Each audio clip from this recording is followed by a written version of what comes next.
Welcome to the podcast Selling Real Estate with Kelly Cook, where we will discuss the latest and most relevant business strategies to help you do one thing extremely well: sell more homes. We'll discuss everything from business planning to lead generation and conversion to past client customer service and everything in between. Join us for authentic conversations and nuts and bolts takeaways you can implement into your business today. And now, Selling Real Estate with Kelly Cook. Hello, everybody, and welcome back to another episode of Selling Real Estate with Kelly Cook. We got Kelly with us from a different location. It might look a little different behind him. Still got some Nebraska representation, I see, but yeah, joining us from the home office today. So, Kelly, how you doing? Good, Elizabeth. I'm different background, but same fire content. I'm going to drop today. Awesome. And today we actually have something that I think is going to be pretty cool.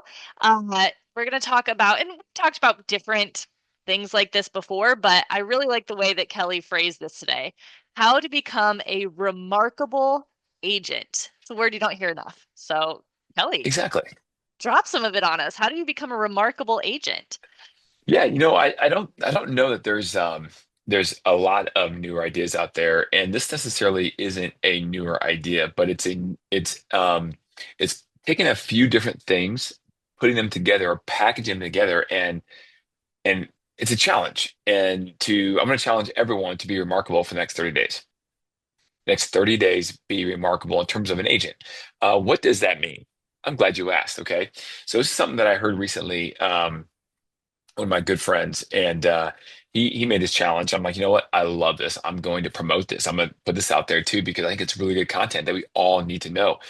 It's teaching yourself, and if you run a team, your agents, how to fish for themselves. Because if you run a team, or if you have a partnership, or if you have one sales agent you're helping, whatever you want to call it, you want them to succeed. You want them to be good. Now, I think a lot of teams in the past, team leaders especially, they would give the agent just enough to not get too big for their britches, right? Not because they figured this fear thing them out. becoming better than them or overtaking them. Yeah.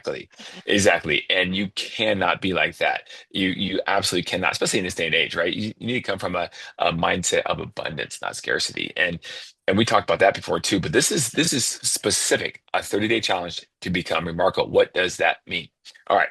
So there's these four things that picture like a wheel that, or just a linear progression that I'm going to talk about here. And that first one is see it. Okay, number one. Second is say it. The third one is serve it. And the fourth one is set next. So you have four different phrases that all start with an S. Okay, let's break them down. Number one, see it. We're talking about social media. It doesn't have to be social media. You might be walking down the street and you see something, right? But we're talking about people that you have a relationship with, okay, to an extent. You sold them a house in the past. Maybe they're your sphere and you haven't sold them a house, but you want to. They're your neighbor. You know them well. And you would like to bring them into your world of real estate agent, your sphere of influence, and that sort of thing, right? See how you can serve them. So the first one is see it. So you see something on social media, you observe something that is happening in their lives. Okay. It could be something sad, like, a passing of a pet.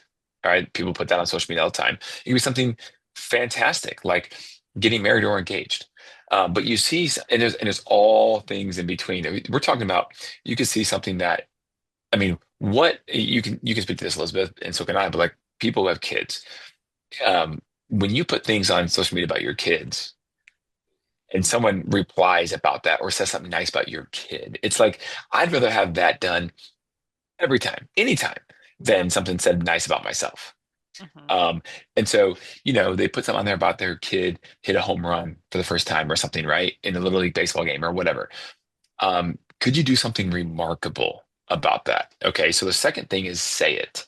Okay. So you see it and then you say it. This could be a post, on social media. It could be a shout out. It could be a comment to what they did post about. You're saying it. Okay. And the third thing is going to be serve it. All right, so this is now where you kind of take it to the next level. This is where everyone skips over, including myself, 97% of the time. This is the part where you say, okay, Johnny just hit his first ever home run in a Little League baseball game, and it's your client, right, posting about this. What if you then, through AI, this is all possible for very cheap now, but what if you then, we're talking cheap, right? You could do all kinds of elaborate things, but we're talking about just like, within a budget, it's reasonable. What if you then put a prompt into ChatGPT that said, publish an article, write me an article or that looks like it's from a local newspaper in this city. It can be a made up newspaper, it doesn't matter. Uh, he hit his first ever home run and his team won the game. Make him the hero. Go. And then see what it comes up with. It'll put together an image of a newspaper, right? That sort of thing with a picture of someone doing it. Now you could upload his picture, upload the post from Facebook or Instagram or whatever, right? You could probably prompt this several times to get it right and get to how you want it to be. But then what if you then printed that off? You didn't email it to them, you printed it off. Maybe you stuck it in a frame from Target for $10 and you mailed it to them. Okay. What would that, or maybe you didn't put it in a frame. Maybe you just had it in a nice, 8 by 11 full, nice classable folder that you can put in from the post office, right? Or FedEx, whatever. And you drop it in the mail and send it to them. The whole thing costs at the most $20, but maybe 10, maybe five. And you send it to them. What would that be like? Okay. So the last one is then set next. And this is always something that I think a lot of us gloss over, but you should always set the expectation of what is to come next. Always. Now, does that mean when you send them the article of little Johnny and his baseball, heroics, that you have to say something like, "Hey, by the way, the next thing is I like for you to give me a referral." No, please don't do that. Please do not do that. That makes it very transactionary. Correct. You want to do this without any expectation of anything in return outside just showing them something cool and showing them some love, some unique love.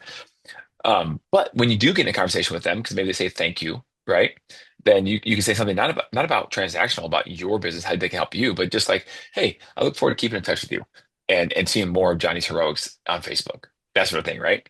Um, that's what we're talking about, right? Now there are other situations where you can literally say, hey, where it's not about this with Johnny's heroics in a newspaper article, but now it's something like just a business phone call, a check-in, how you doing phone call. And you know what? I'm gonna check in another 3 months just to see how you're doing. I'm gonna check in 3 months to see how you're doing and invite you to our next upcoming client appreciation event that we're having in about 3 or 4 months. Right? These And that excuses to kind of call. turns it to from, oh, well, we're having a client appreciation event next month or whatever. Something like that is a very easy, natural segue to then kind of to start talking about business too, in a way, right? Or having that on their mind a little bit. Yeah. Yeah, definitely. And if you tell them that you're going to be calling them in 3, 4 months, right? Because you're doing your quarterly calls to your past clients or your closed clients, then it doesn't become odd when they call you, or if they see you like because they bought a house 2 years ago, they're not looking to buy a house. They never told you they're looking to buy a house, and they see you in the caller ID calling. Oh, and then you told them you're going to call. Now, if they're busy, let's leave a voicemail. That's totally cool. But it's not odd. Like, why is he calling me? Is something wrong? Right? Um, Hmm. so that's the framework we're working with here in terms of being remarkable. So see it, say it, serve it, and set next. So now the challenge becomes, and he challenged me to do this, and I'm going to do it. So we can all hold ourselves accountable here, right? Do one thing remarkable for one person every day for the next 30 days and set aside 30 minutes to do it. Okay. So there's a lot of ones here and a lot of 30s here, right? In this challenge. One thing a day for one person, 30 days, set 30 minutes aside each day to do it and just see what happens. By the way, the expectation should be that you should have zero business come from this on day 31 or 32 or 34. Okay, or 40, or you get the point.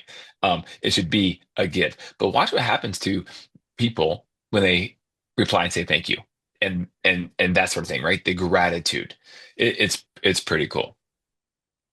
Absolutely. And I'm even if I'm it's excited. just, even if it again, it don't expect the business to come, day 31, 32, whatever.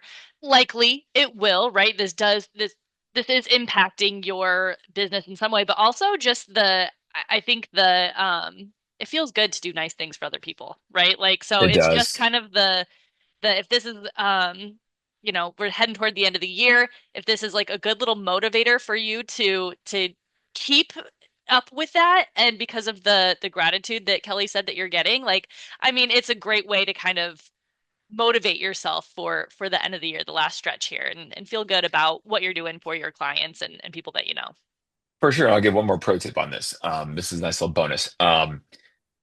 If it's something that's like sad, right? The statistics, whatever, the best practice for this is if you're going to send them something, don't send it the next day or two after. Okay.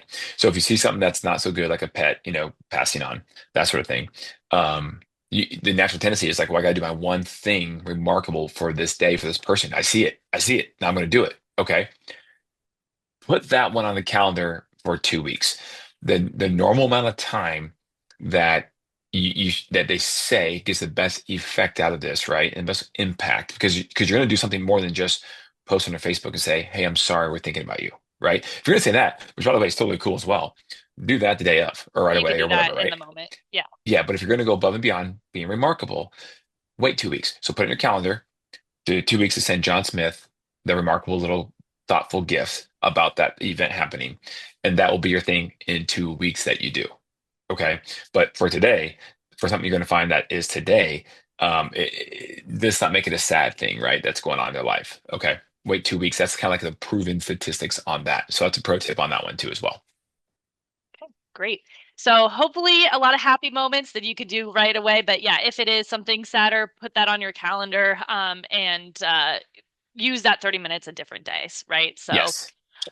fantastic. Well, that is how you become a remarkable agent. And the challenge is the next 30 days. I guess we're coming up here toward the end of October. I mean, I'm sorry, toward the end of September. So October would be a fantastic month to kind of start this, put it in your calendar, and take this challenge upon yourself. And Kelly, you're doing Yep. it, right? You said you're doing this challenge? I am. I'm starting Monday. Awesome. All right, everybody. Well, if you have any questions for Kelly about this or any other real estate topic, Kelly, where can they reach out to you? Yeah, hit me up on Instagram, guys. Let's go. Shoot me a follow if you don't mind. And it's at Kelly Cook Homes. At Kelly Cook Homes on Instagram. Awesome. Well, we will see you all next week. Get your challenges started, and yeah, we'll have more good content. See you later, I, Kelly. wa- I want to Oh, hear your stories too. No, I want to hear oh your stories, yes. everybody. So Yeah, let me and know. if you're We'll doing we'll follow this, up. yeah, DM Kelly with Yeah, some of the stuff that you're doing. Give him some ideas, right? that's But right. yeah, we'd love to hear it. All right. See you, All right, everybody. sounds good. See you Bye, guys. Kelly.